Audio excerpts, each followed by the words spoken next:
I never thought I would lose everything because someone padlocked a barn door. But here I am, telling you about the most expensive 24 hours of Brenda Hartwell's life. My name is Henry Novak, and I run a small dairy operation in Lancaster County, Pennsylvania. Not one of those massive factory farms you see on the news, just 42 Jersey cows that I milk twice daily in a renovated barn that my grandfather built in 1952. The operation keeps me busy from dawn until well past sunset, but it's honest work that I love. The milk goes to a specialty creamery that pays premium prices for the quality I deliver, and after 15 years of building relationships and reputation, I'd finally reached the point where I could almost call myself financially comfortable. Almost. The problem started when developers bought up the old Zimmerman farm next to my property 3 years ago. They carved it into half-acre lots and built what they called Meadowbrook Estates, a collection of cookie-cutter houses that all looked like they came from the same catalog. Each one had vinyl siding, a 2-car garage, and a tiny backyard barely big enough for a kiddie pool. The kind of neighborhood where everyone drives a leased SUV and nobody knows their neighbors' names. When the first family started moving in, I went over with fresh butter and cheese from my dairy, trying to be neighborly. Most people were polite enough, though I could see the confusion in their eyes when they realized an actual working farm sat right next to their pristine subdivision. They had probably imagined pastoral countryside views without considering what that actually meant: the sounds, the smells, the reality of agricultural life happening at 5 in the morning. For the first year, things were relatively quiet. I got a few complaints about the rooster crowing, even though there was no rooster. Turns out, some of my new neighbors couldn't tell the difference between a cow mooing and a rooster crowing, which should have been my first warning sign about the caliber of expertise I was dealing with. Then, Brenda Hartwell got elected as president of the Meadowbrook Estates Homeowners Association. Brenda was everything you would expect from the name. 53 years old, blonde hair teased into a helmet that could probably withstand a Category 3 hurricane, and the kind of personality that made you tired just from being in the same room. She wore velour tracksuits in colors that should not exist in nature and carried a clipboard everywhere like it was a religious artifact. Her voice had this nasal quality that could cut through concrete, and she wielded HOA bylaws like a medieval knight wielded a sword. Our first interaction happened on a Tuesday morning in late April. I was spreading manure on the back 40, a necessary part of farming that nobody enjoys but everyone has to do. The wind must have shifted toward the subdivision because around 10 in the morning, Brenda came storming across my field in white tennis shoes that were immediately ruined by the very substance she was coming to complain about. "Excuse me!" she shrieked, picking her way through the furrows like she was navigating a minefield. "Excuse me, sir." I shut off the tractor and climbed down, already exhausted, and the conversation had not even started yet. "Can I help you?" "I'm Brenda Hartwell, president of the Meadowbrook Estates HOA, and I need you to stop whatever it is you're doing immediately. The smell is absolutely unacceptable. We have children in our neighborhood. We have people trying to enjoy their backyards. This is a health hazard." I took off my cap and wiped my forehead. "Madam, this is fertilizer. It's part of farming. I'm on my property, and I've been doing this long before your neighborhood existed." "I don't care if you've been doing it since the Revolutionary War," she snapped. "It's affecting our quality of life, and I demand you stop." "Can't do that," I said, keeping my voice level. "Crops need fertilizer. It's May. This is when you fertilize." Her face turned a color that matched her hot pink tracksuit. "We'll see about that. The HOA has rights, you know. We have lawyers." "Good for you," I said, "but your HOA has exactly zero authority over my property. You might want to check your subdivision boundaries before you make threats." She opened her mouth, closed it, then spun on her ruined tennis shoes and marched back toward the subdivision, leaving a trail of footprints through my field that I would have found funny if I was not already worried about what she might do next. That was just the beginning. Over the next few months, Brenda filed complaints with the county about noise violations, animal welfare concerns, and something she called agricultural nuisance. Every single complaint was investigated and dismissed because I was running a legal farming operation in an area zoned for agriculture. My property had been there for 70 years. Her subdivision had been there for 2. The law was pretty clear about who had priority, but Brenda was nothing if not persistent. She started showing up at township meetings, demanding that they change the zoning laws. She circulated petitions among her neighbors, most of whom signed without really understanding what they were signing. She called the health department, the EPA, and even tried to get the ASPCA involved, claiming I was abusing my cows. Every investigation came back clean because I run a good operation and treat my animals well. What Brenda did not understand, or did not care to understand, was that my property was grandfathered in under agricultural protection laws. Pennsylvania has strong right to farm legislation specifically designed to protect farmers from exactly the kind of harassment she was dishing out. But legal protection did not make the harassment any less exhausting. By October, I was spending more time responding to complaints and dealing with inspectors than I was actually farming. Every week brought a new visit from some county official who had to verify that, no, I was not dumping toxic waste into the water supply, and yes, my animals had adequate shelter. Then, Brenda discovered that a small corner of my property, about 20 feet by 30 feet, had been included in the original subdivision plat by mistake. It was a surveyor's error from when the development was first mapped out, and technically, that tiny sliver of land fell under the HOA's jurisdiction, even though it was part of my farm and I owned it outright. The corner in question included the entrance to my milking parlor. I did not find out about this until a cold Monday morning in late November when I walked out at 4:30 to start the morning milking and found a brand new master lock securing the door to my barn. For a moment, I just stood there in the pre-dawn darkness, breath fogging in the freezing air, staring at that lock like it might disappear if I looked at it hard enough. Then I grabbed my phone and shined the light on it. Sure enough, there was a laminated notice zip tied to the door handle. Notice of HOA enforcement action. This structure is in violation of Meadowbrook Estates, HOA Bylaws Section 7, Paragraph 3, which prohibits commercial operations within HOA boundaries. This entrance has been secured pending resolution of violations. Contact HOA President Brenda Hartwell for more information. My hands started shaking, and it was not from the cold. Inside that barn were 42 cows with udders full of milk. Cows need to be milked on schedule, twice a day, every day, no exceptions. It's not optional. It's not something you can put off until business hours. If cows don't get milked, they suffer. Their udders become painfully engorged. They can develop mastitis, and in extreme cases, the infection can kill them. Beyond the animal welfare issue, every hour of missed milking meant gallons of milk going bad inside my cows. Milk that I had contracted to deliver to the creamery, milk that represented my entire income. I called Brenda immediately. It went to voicemail. "This is Henry Novak. You've locked my barn, and I have 42 cows that need to be milked right now. This is animal cruelty, and you need to remove that lock immediately. Call me back." I tried the lock myself, but it was solid and the door was sturdy. I could have broken it down, but that would mean property damage and potentially playing right into whatever legal trap Brenda was setting. Instead, I called my lawyer, got his voicemail because it was not even 5 in the morning yet, and left an urgent message. Then I ran around to the back of the barn. There was a window that I could jimmy open, and I squeezed through it like a burglar breaking into my own property. My cows were already agitated, shifting in their stalls and lowing with discomfort. They knew the routine was wrong. "I know, girls, I know," I muttered, rushing to set up the milking equipment. "We're going to get through this." I started the milking, but my mind was racing. The barn had 2 entrances, the main door that was now locked, and a smaller side door that I used for equipment. Both opened onto that same disputed corner of property. If Brenda had locked one, she could lock the other just as easily. The morning milking took longer than usual because I was distracted and furious. By the time I finished, the sun was up and my lawyer, Martin DeLuca, was calling me back.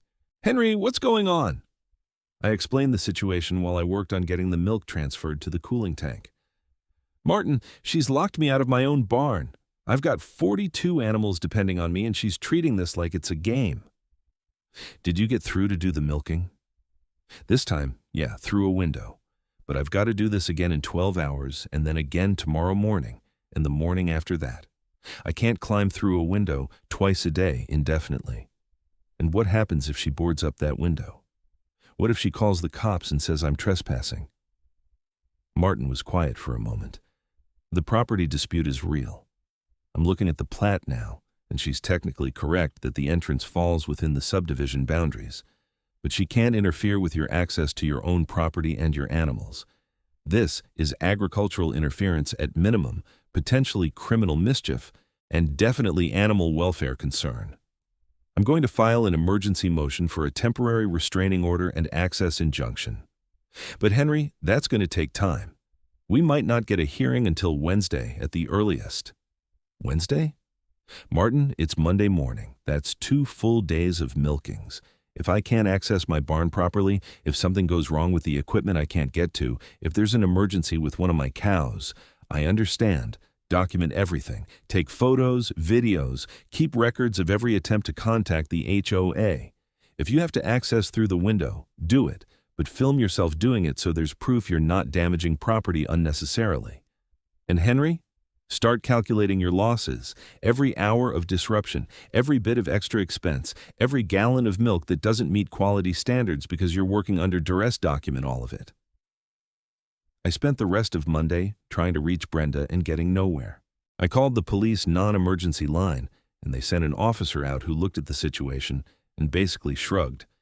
It's a civil property dispute, Mr. Novak. We can't remove the lock without a court order. You say you got in through a window and did what you needed to do, so there's no immediate animal welfare crisis. You'll have to resolve this through the courts. Officer, I've got to milk those cows again in 8 hours. What if she boards up the windows? Then call us and we'll reassess. But right now, this is a civil matter. That evening's milking was a nightmare. I had to haul equipment through the window that was not designed to fit, scraping my arms bloody in the process. The cows were stressed from the disrupted routine, and stressed cows produce less milk. I could already see the difference in the output, and every lost gallon was money straight out of my pocket. I called the creamery and explained the situation to Roger, the operations manager I had been working with for 8 years. Henry, I'm sorry, but you know our standards. If your milk quality drops, if your delivery schedule gets disrupted, I've got other suppliers I can call. I can't just wait around hoping you resolve this. Roger, I've never missed a delivery in 8 years. I know, and that's the only reason I'm not replacing you right now. But you've got maybe 48 hours to sort this out before I have to make other arrangements. I've got customers depending on me, just like you've got cows depending on you. Tuesday morning came with snow flurries and a temperature drop that made everything harder. I climbed through that window again at 4:30, scraped up the other arm to match the first, and milked my way through cows that were now visibly uncomfortable from the stress. Halfway through the milking, I heard the sound of someone trying the lock on the front door. Then footsteps crunching around the perimeter of the barn. Then the distinctive sound of a drill. I ran to the window and looked out in time to see Brenda and 2 men I did not recognize screwing sheets of plywood over every window on the barn. "Hey!" I shouted. "Stop that! You can't do this!" Brenda looked up at me with a smile that would have frozen the sun. This structure represents a safety hazard with unsecured openings. The HOA is well within its rights to secure dangerous structures within our boundaries. The barn isn't in your boundaries, just the entrance. The entrance is the access point, which gives us authority over access safety. She turned to the men, who I now realized were probably contractors she had hired. "Finish securing all openings, please." I pulled out my phone and started recording. "I'm filming this. You're trapping me inside my own barn with my animals. This is illegal detention and agricultural sabotage."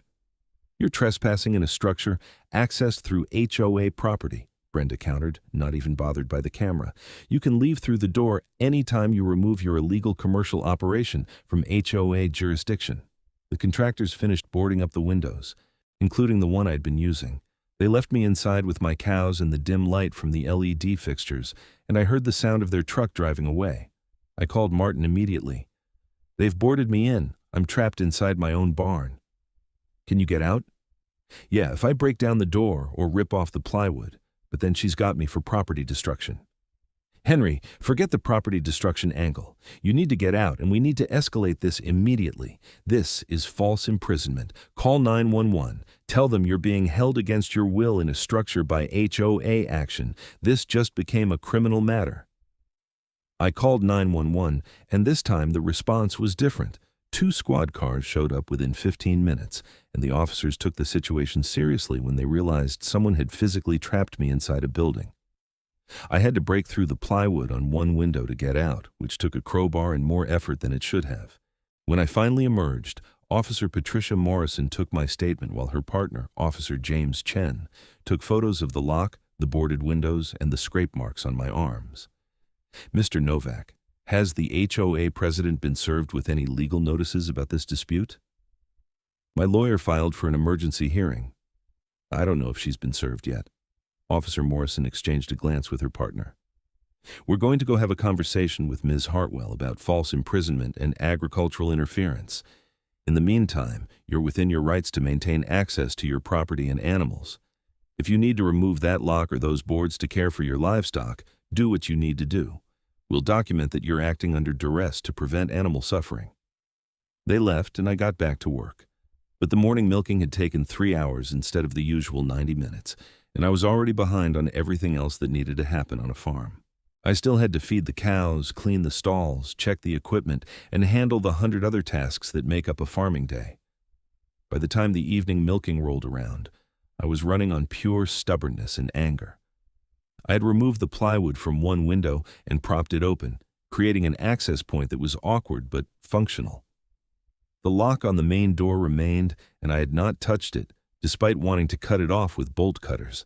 Martin called around 7 that evening with an update. Hearing is set for tomorrow morning at 9. Judge Patricia Reynolds is presiding. She's fair, and she understands agricultural issues.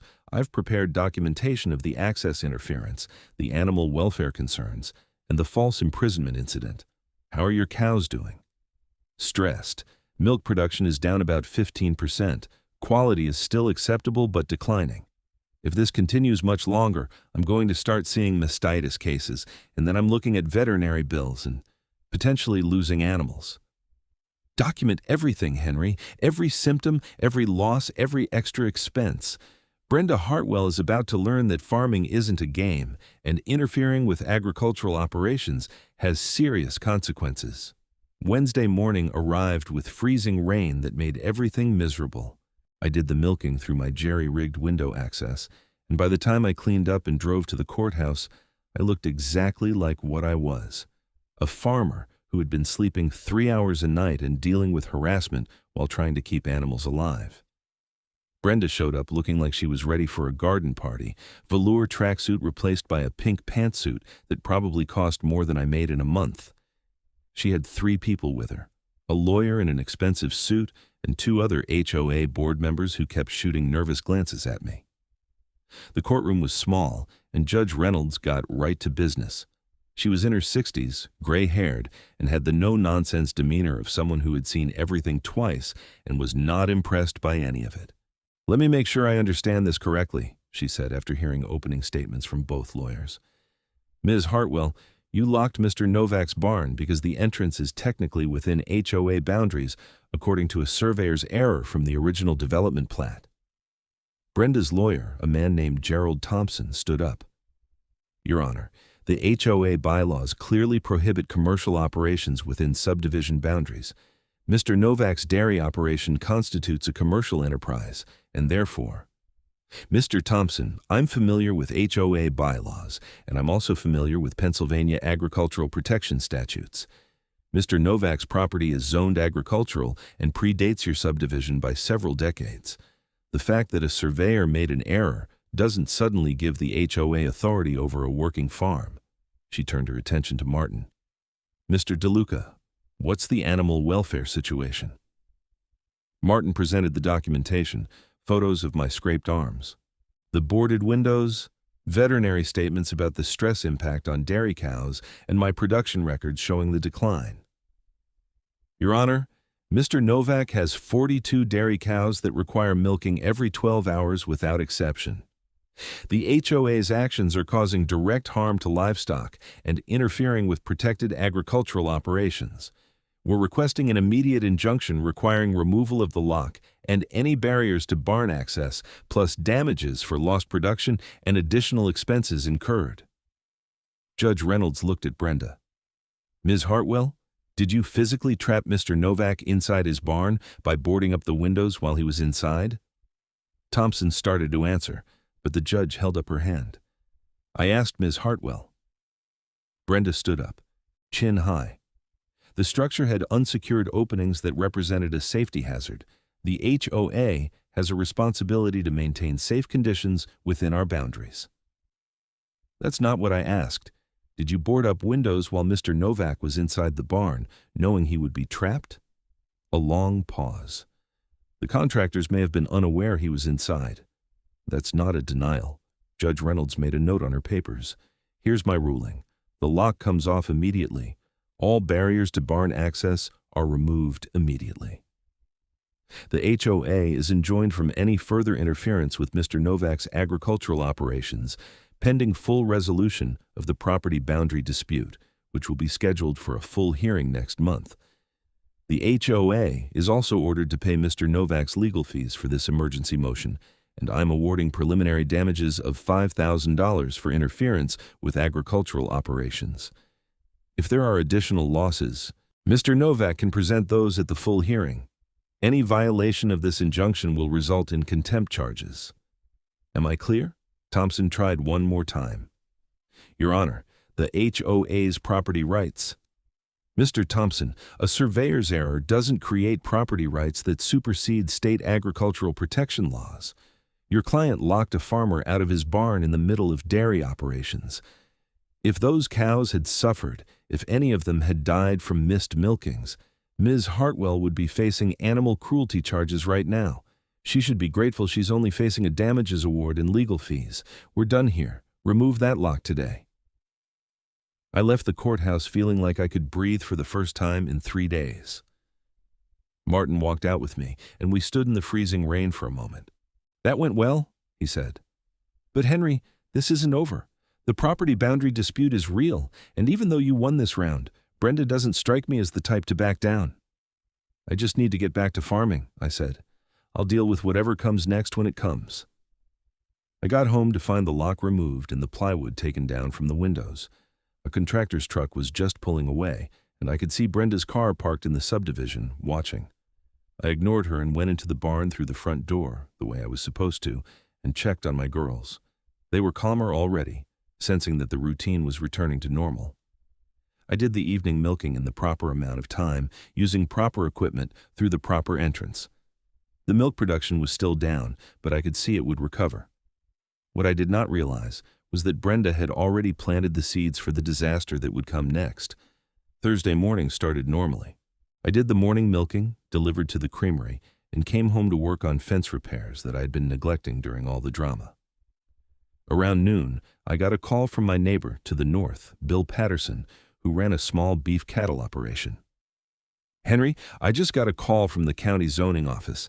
They're investigating a complaint about illegal agricultural expansion. You know anything about that? News to me? What's the complaint? They wouldn't give me details, but they mentioned your name and asked if I had noticed any new construction or expansion of facilities on your property. I thanked Bill and immediately called Martin, who started making calls. By the end of the day, we had the answer. Brenda had filed a formal complaint with the county, claiming that my milking parlor was a new structure built without proper permits and therefore should be shut down as illegal construction.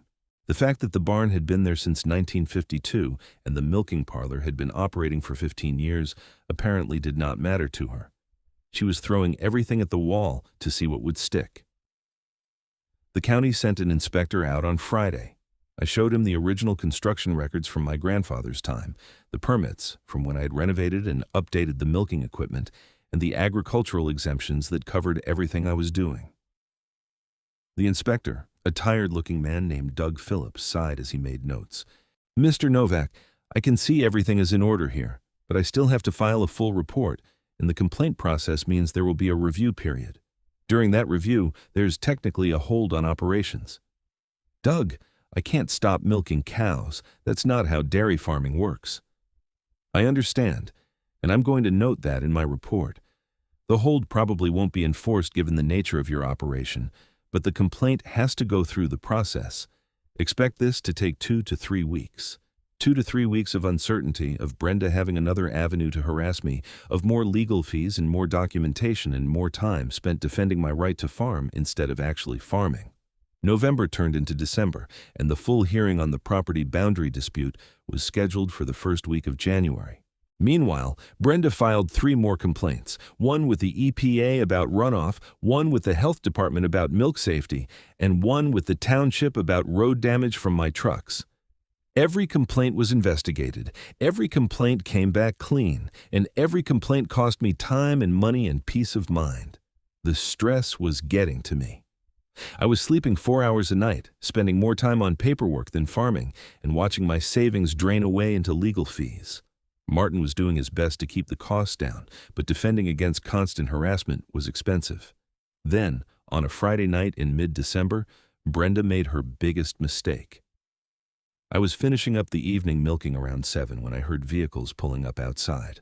Multiple vehicles, engines running, voices talking.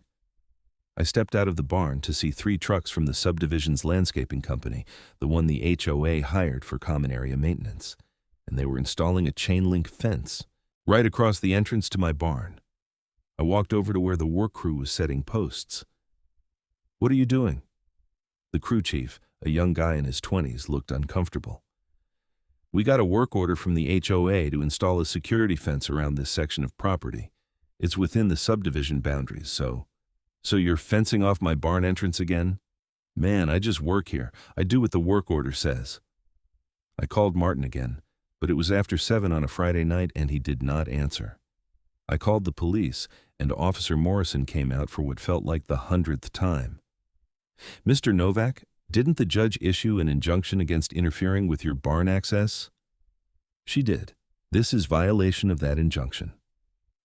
Officer Morrison walked over to the crew chief and had a conversation I could not hear. Then she came back.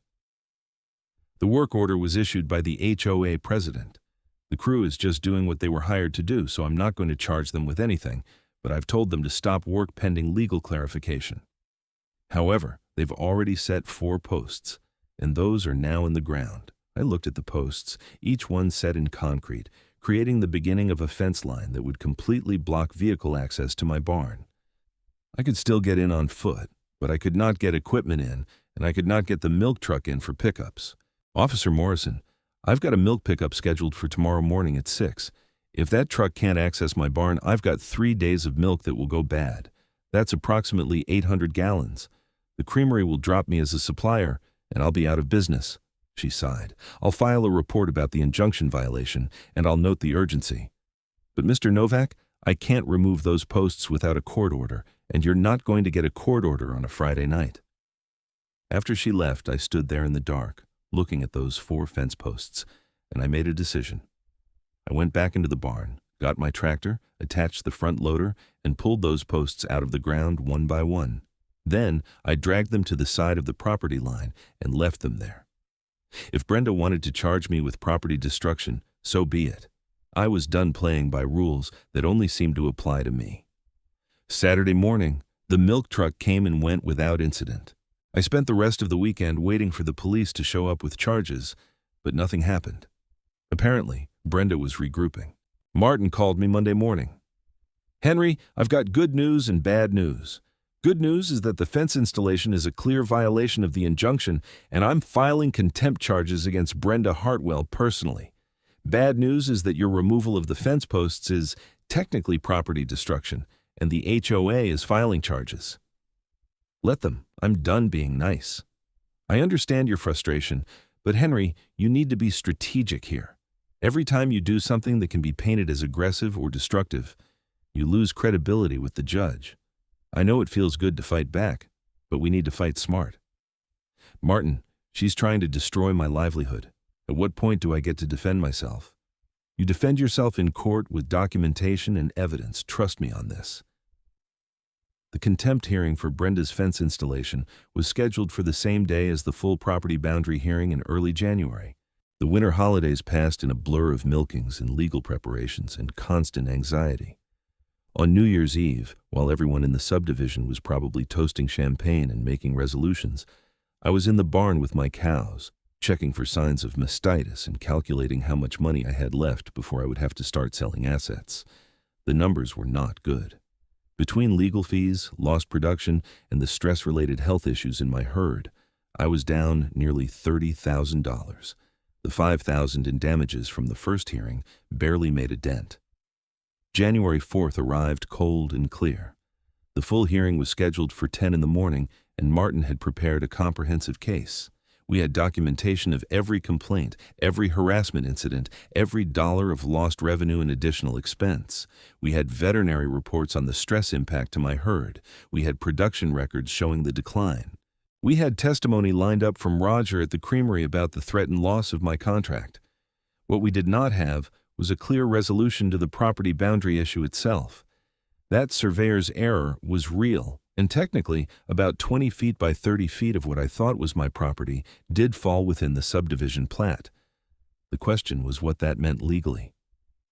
The hearing was in a larger courtroom this time, and Judge Reynolds looked less patient than she had at the emergency hearing. Brenda showed up with her lawyer, Thompson, and all 5 members of the HOA board. Herself as president, Richard Manning as vice president, Susan Fletcher as treasurer, David Kowalski as secretary, and Linda Morrison as member at large. They all looked nervous except Brenda, who looked determined. Judge Reynolds started by addressing the contempt charge. Ms. Hartwell, I issued a clear injunction against interfering with Mr. Novak's barn access. Less than 2 weeks later, you ordered the installation of a fence that would have completely blocked that access. Do you dispute that? Thompson stood up. Your Honor, the HOA believed it was within its rights to secure its own property boundaries. Mr. Thompson, I did not ask what the HOA believed. I asked if Ms. Hartwell ordered a fence installed that would block the barn access I specifically enjoined her from interfering with. Brenda stood up. Your Honor, the property is within HOA boundaries. We have a right to fence our own property. You have a right to follow court orders, Ms. Hartwell. That injunction was clear. I'm finding you in contempt of court and fining the HOA $20,000 payable to Mr. Novak as additional damages. If there are any further violations, the fine will be $50,000 and jail time will be considered. The other board members shifted uncomfortably. I saw Susan Fletcher, the treasurer, go pale. The hearing moved on to the main property dispute. Martin presented our case, laying out the history of my farm, the agricultural protection laws, the timeline of harassment, and the damages. He called me to testify, and I explained what the past 2 months had been like, trying to keep my voice steady while recounting the stress and the fear and the exhaustion. Then Thompson presented the HOA's case, which boiled down to, the property boundary is what it is, Mr. Novak's farm is an incompatible use with residential property, and the HOA has a right to enforce its bylaws. Judge Reynolds listened to everything, made extensive notes, and then took a 15-minute recess to review the documentation. When she came back, she looked tired. I've reviewed all the evidence, the property surveys, the zoning regulations, and the relevant statutes. Here's what I'm ruling. First, the surveyor's error is real. A small section of Mr. Novak's property entrance does technically fall within the subdivision plat. However, this is an error that occurred during development, not a legitimate boundary that overrides existing agricultural use. Mr. Novak's farm predates the subdivision and is protected under Pennsylvania agricultural protection laws. Thompson started to stand, but the judge held up her hand. Second, even if the boundary were legitimate, the HOA's actions have been well beyond any reasonable interpretation of bylaw enforcement. The pattern of harassment, the multiple meritless complaints, the deliberate interference with agricultural operations, and the violation of my injunction show a clear intent not to enforce legitimate rules, but to drive Mr. Novak out of business. She looked directly at Brenda.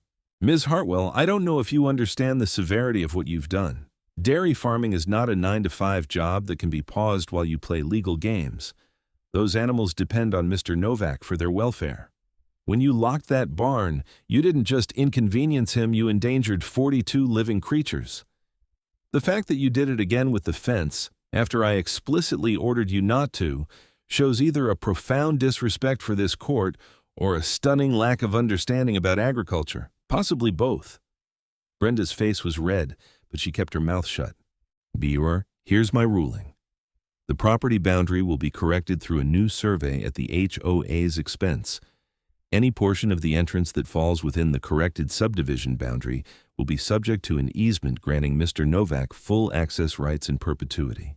The HOA is permanently enjoined from interfering with farm operations, including but not limited to filing complaints about normal agricultural activities, restricting access, installing barriers, or any other action that impedes Mr. Novak's operation of his farm. Judge Reynolds flipped through her notes. As for damages, I'm awarding Mr. Novak $75,000 for lost revenue, additional expenses, legal fees, and emotional distress. This is in addition to the $20,000 contempt fine, bringing the total to $95,000. The HOA has 30 days to pay. Susan Fletcher actually gasped. Linda Morrison put her head in her hands. Finally, I'm ordering Ms. Hartwell to personally attend an 8-hour agricultural education course so that she understands what farming actually involves and why her actions were so harmful. Ms. Hartwell, I hope you learned something from this, because if Mr. Novak has to come back before me with another complaint about HOA harassment, I will not be this generous. We were dismissed, and I walked out of that courtroom feeling like I'd been holding my breath for 2 months and could finally exhale. Martin was grinning. $95,000, Henry. That's a solid win. If they pay it, oh, they'll pay it. The HOA has to maintain insurance and a reserve fund by law. They'll have the money. I should have felt relieved. I should have gone home and celebrated. But instead, I just felt tired and empty. The money would help, sure, but it would not give me back the 2 months of hell I had just lived through. It would not undo the stress on my cows or the nights of sleep I had lost. What I did not know was that Brenda Hartwell was about to make everything infinitely worse. The HOA had 30 days to pay the $95,000. Standard procedure would be to hold an emergency board meeting, vote to authorize the payment, and cut a check from the reserve fund or file an insurance claim. It would be unpleasant for them, but it would be done. Brenda did not do that. Instead, 3 days after the hearing, I got a call from Martin that made my blood run cold. Henry, are your cows okay? What? Yes, why? Check your barn, check everything. I just got a call from Officer Morrison. There was an incident reported at the subdivision last night and your property was mentioned. I ran to the barn, heart pounding, and found nothing obviously wrong. The cows were fine. The equipment was undisturbed. Everything looked normal. Then I checked the main door. The lock was back. Not just any lock, a massive industrial padlock with a hardened steel shackle, the kind you would use on a storage container or a commercial facility. And this time, there was no notice, no laminated paper explaining HOA bylaws. Just the lock. I called Martin back. There's a lock on my barn again. Silence on the other end. Then, she didn't. She did. Henry, that's not just contempt anymore. That's criminal interference, with a standing court order explicitly forbidding this exact action. Call 911 right now. I called, and this time the response was significant. Officer Morrison came out with a sergeant, and they were not treating this as a civil dispute anymore. Mr. Novak, did you see who installed this lock? No, I finished evening milking around 7 last night, and the door was fine. This morning at 4:30, the lock was here. They took photos, documented everything, and then the sergeant made a call. 20 minutes later, Brenda Hartwell was being escorted to the police station for questioning. While that was happening, the officers cut the lock off my barn door so I could access my animals.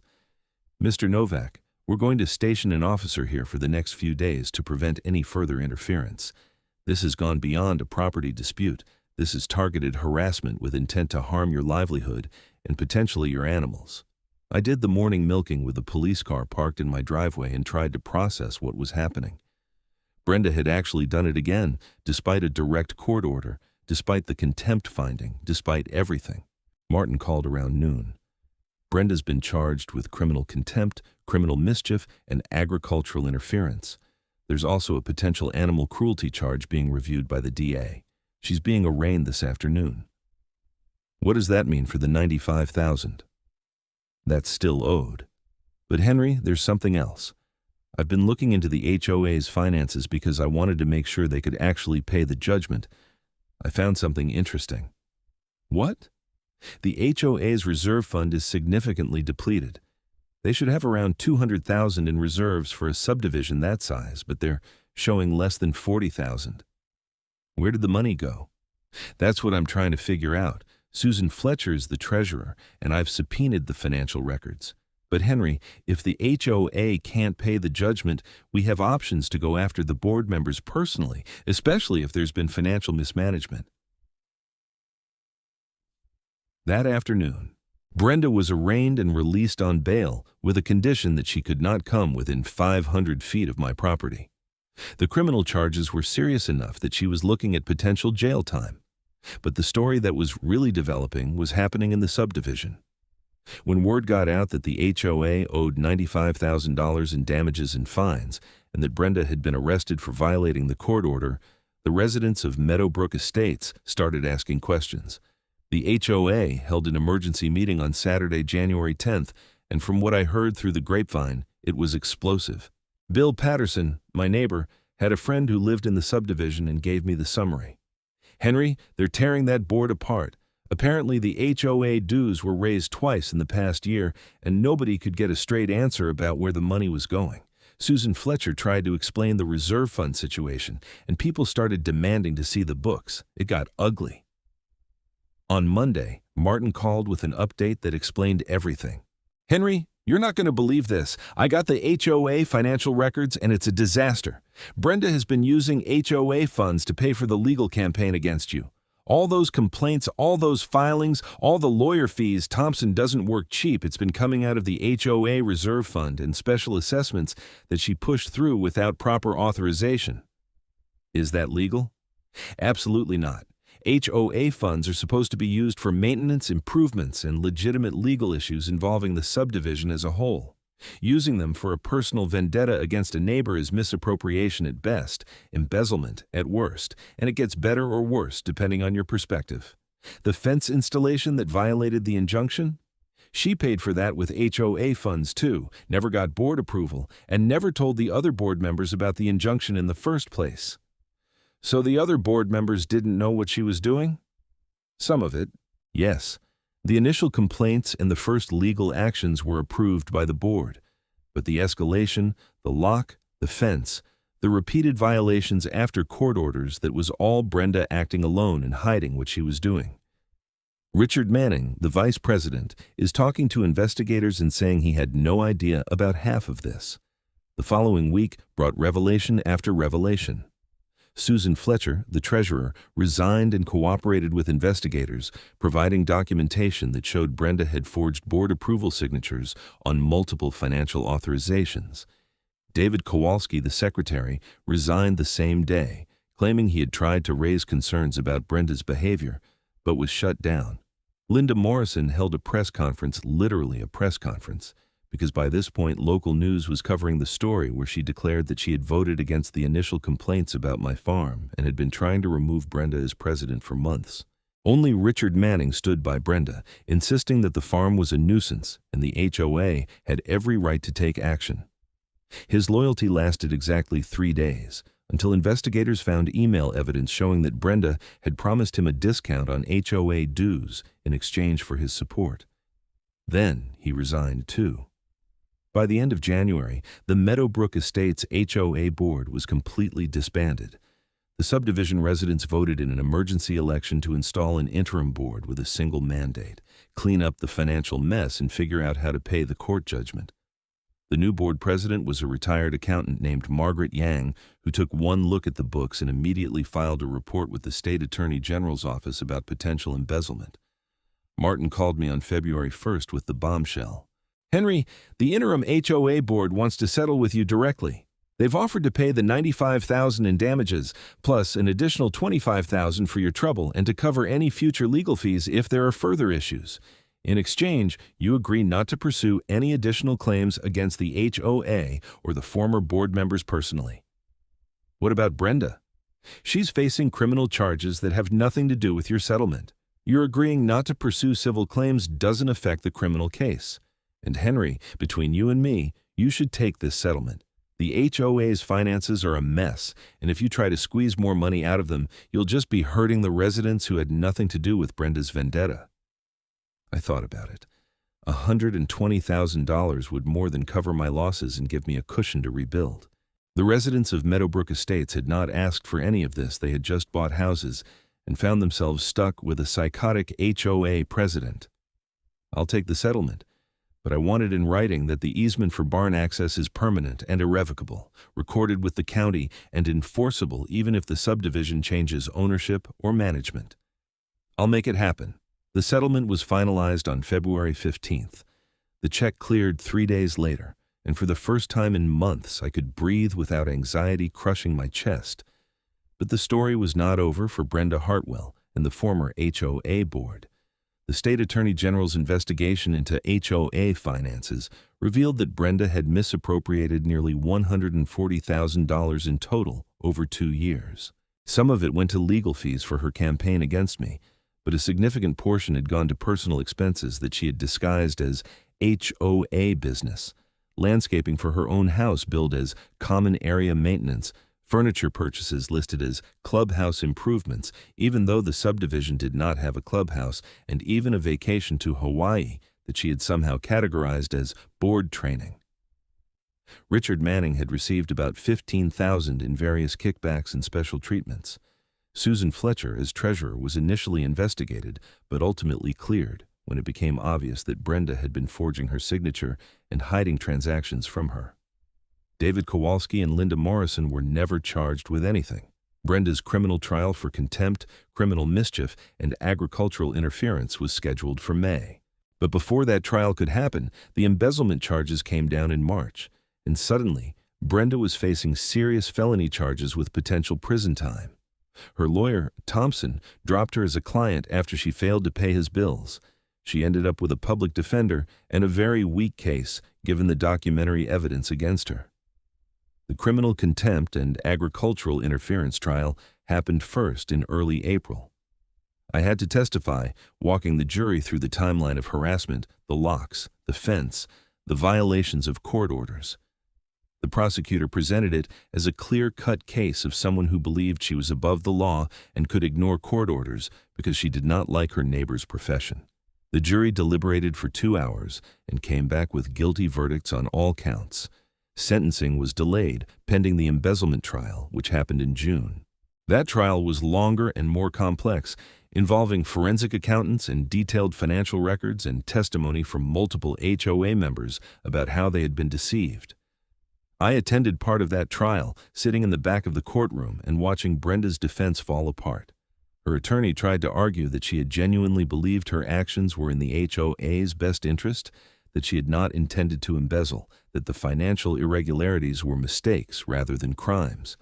The jury did not buy it. Guilty on 12 counts of embezzlement, 3 counts of forgery, and 2 counts of fraud. Sentencing for both trials happened on a hot day in late July.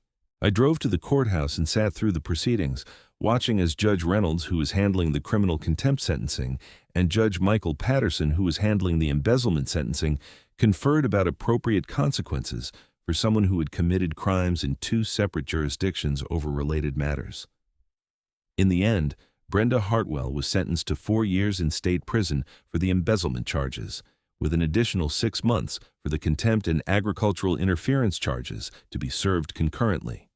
She was also ordered to pay full restitution to the HOA for the embezzled funds, plus restitution to me for additional damages not covered by the civil settlement. Richard Manning got 2 years for his role in the financial improprieties, though his cooperation led to some of his sentence being suspended. As I walked out of the courthouse that day, I saw Margaret Yang, the interim HOA president who had been elected to a full term by grateful subdivision residents. She nodded to me. "Mr. Novak, I want you to know that the new board has no intention of continuing any of Brenda's policies.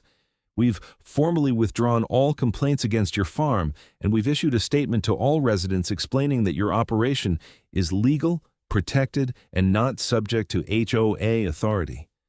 We've also organized a community event for next month where we're inviting residents to tour your farm if you're willing, so people can understand what you actually do." I was surprised. A tour? Education, she said. Half of Brenda's support came from people who genuinely did not understand farming and believed her when she said you were running some kind of dangerous industrial operation.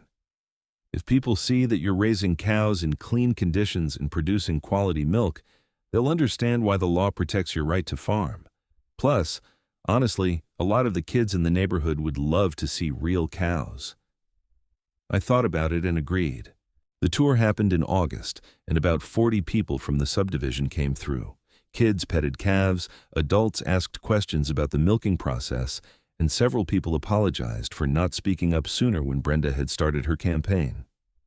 One woman, a young mother named Jennifer, came up to me afterward with tears in her eyes. "Mr. Novak, I signed Brenda's petition last year. I didn't really read it. I just signed because she was standing at my door with a clipboard and I wanted to be neighborly. I had no idea what she was actually doing to you. I am so sorry." "It's okay," I told her, and I meant it. "You didn't know." "No, it's not okay. I should have done my homework before signing anything. I should have talked to you directly instead of believing someone else's version of events.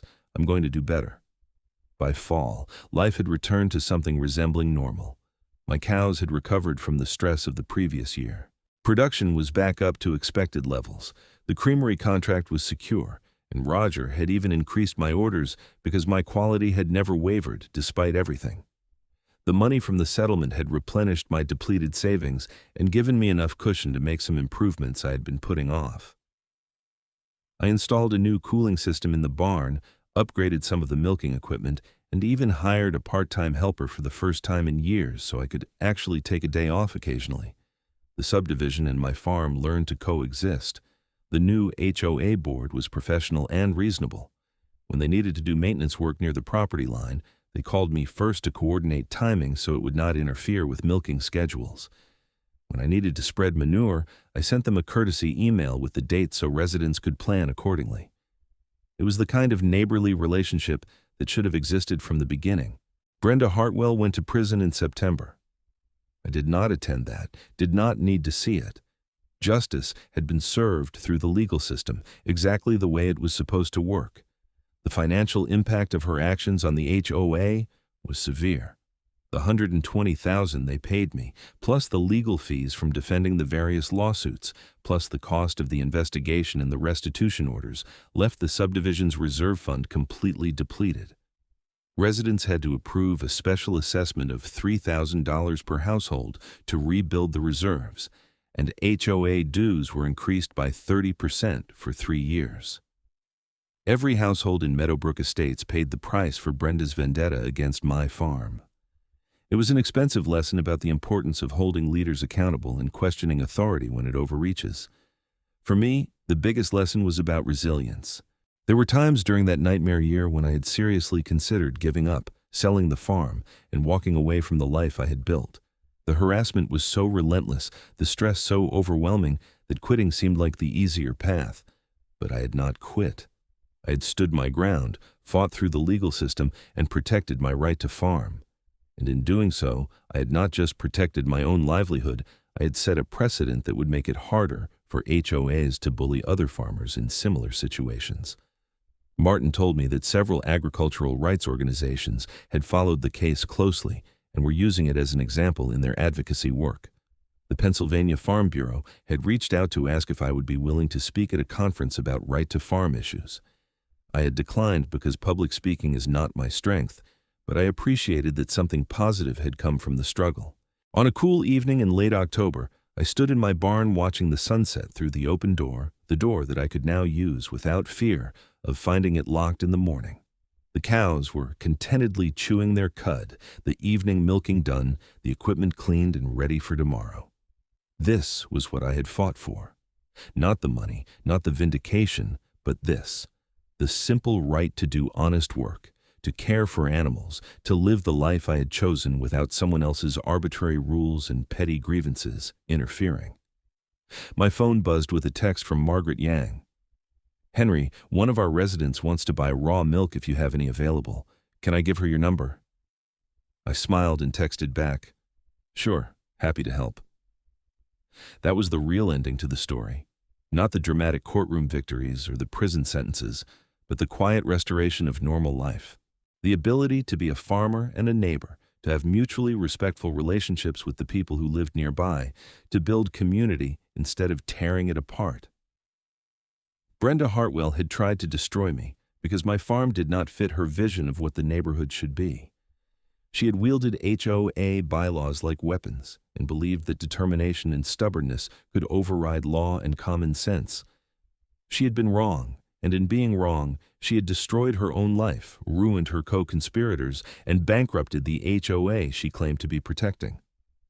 The legal costs alone from her failed crusade had exceeded $200,000 when you added up everything: the settlements, the legal fees, the investigation costs, and the restitution orders. All of it because she could not accept that farms and suburbs sometimes exist side by side, and that was okay. I went back into the barn to check on a cow that was due to calve soon. Betsy was her name, a sweet-tempered Jersey who had been part of my herd for 7 years. She looked up at me with those big brown eyes and went back to eating hay, completely unconcerned with property lines or HOA bylaws or any of the human drama that had swirled around her home. That was the wisdom of animals, I thought. They cared about food, shelter, and routine. Everything else was just noise. I gave Betsy a pat and headed back to my house where dinner was waiting and a quiet evening stretched ahead. No emergency court hearings, no police visits, no harassing phone calls. Just a normal Tuesday night on a working farm. As I walked across the yard, I looked over at the lights of Meadowbrook Estates, where families were eating their own dinners and kids were doing homework and life was going on as it should. Good people living their lives, most of them never having wanted any part of the conflict that had consumed the past year. The ones who had suffered most, besides me, were those residents who now faced years of increased fees and special assessments to pay for one woman's irrational crusade. They had learned a hard lesson about the importance of HOA oversight and the danger of giving too much power to people who could not handle it responsibly. I hoped they would remember that lesson. I hoped they would question the next leader who wanted to use HOA authority for personal vendettas. I hoped they would recognize the difference between legitimate rule enforcement and targeted harassment. But that was their journey, not mine. My journey was back to normal, back to the rhythms and routines that had defined my life before Brenda Hartwell decided that my farm was unacceptable. I was going to be okay. The farm was going to be okay. And maybe, just maybe, the relationship between Meadowbrook Estates and Novak Dairy Farm would be better than okay. It would be an example of how different ways of life could coexist with mutual respect. That night, I slept soundly for the first time in over a year. No anxiety, no jumping awake at strange noises, wondering if someone was sabotaging my barn, no stress dreams about locked doors and dying cows.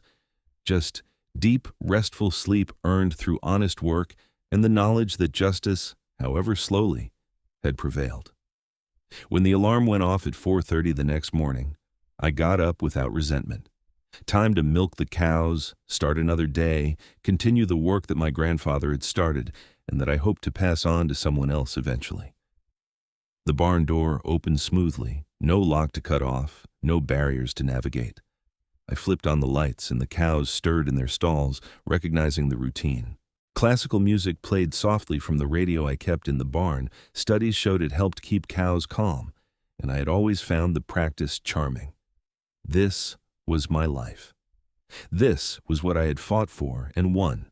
And as I hooked up the first cow to the milking machine and watched the fresh, creamy milk flow into the collection system, I felt nothing but gratitude that I still got to do this work.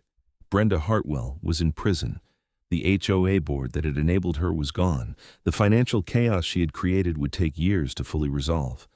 But here in this barn, with these animals depending on me, life went on exactly as it should. And that, I thought, as the morning milking progressed in peaceful routine, was the ultimate victory.